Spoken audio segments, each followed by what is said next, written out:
Next up, a new transportation bill could cause problems for the ag industry if exemptions aren't made.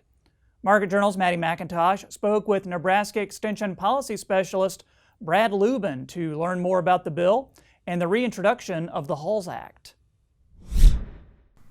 Recently, the Haulers of Agriculture and Livestock Safety Act of 2021, or the HAULS Act for short, was reintroduced to Congress by Nebraska Senator Deb Fischer. The act aims to change the current hours of service regulations to better serve the agriculture industry.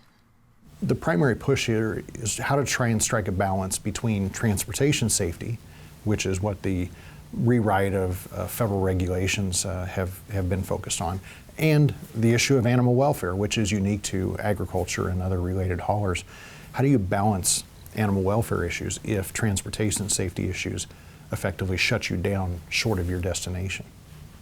Some of the regulations required for trucking safety directly interfere with animal welfare. The HAULS Act will expand exemption allowances so drivers don't hit their limits in the middle of the road.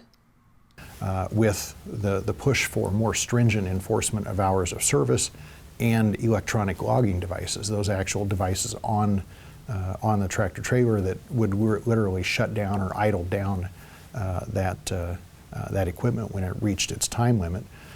When you have potential wait times to load at a animal production facility, and then you have the time it takes to get down the road and to get to the new location, we saw some transportation guidelines that said, well, we would add a 150-mile radius to the point of origin, and that would effectively allow you to, if necessary, load at more than one or two spots before you really got on the road.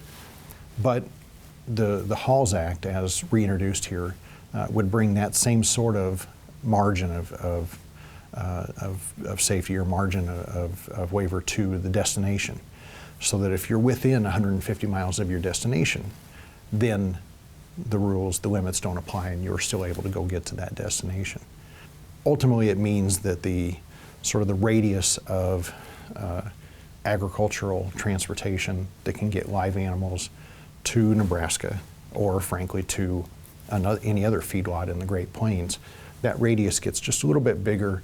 That means it's a little more likely, a little more manageable for single trucker hauls, single shot or single straight through deliveries to get here as scheduled on time.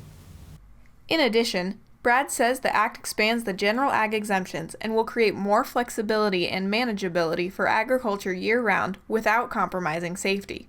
As of March 31st, 2021, the bill does not yet have a formal number, and Brad says it may have a tough road ahead. It faces, the typical uncertain fate of moving through a divided, difficult Congress that making progress on anything is rather complicated. So it's an appropriate policy direction. Its intentions are clear. Its fate we'll have to watch and see. Reporting for Market Journal, I'm Maddie McIntosh.